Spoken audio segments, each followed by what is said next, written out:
This fall, a new school will open on this site at 16th and Duncan and at another site across town. They will be the first public schools built in more than 40 years. These new buildings will be part of an ongoing history of St. Joseph Public Schools that began more than 100 years ago. Well, the district was established in 1860 by the state legislature. They got a charter, St. Joe got a charter to start a public school system.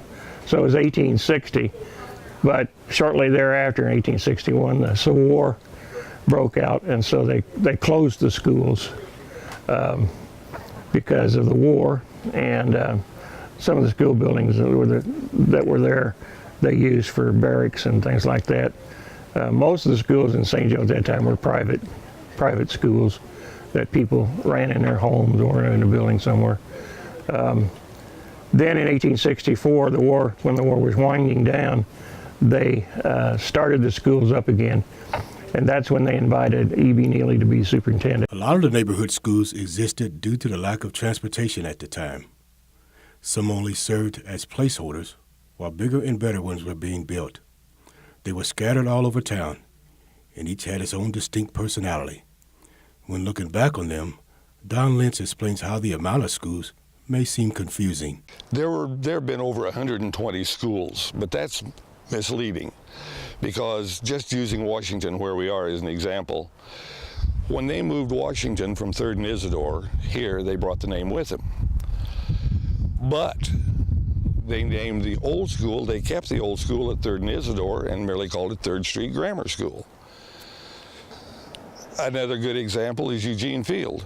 The original Eugene Field was at 16th and Sycamore.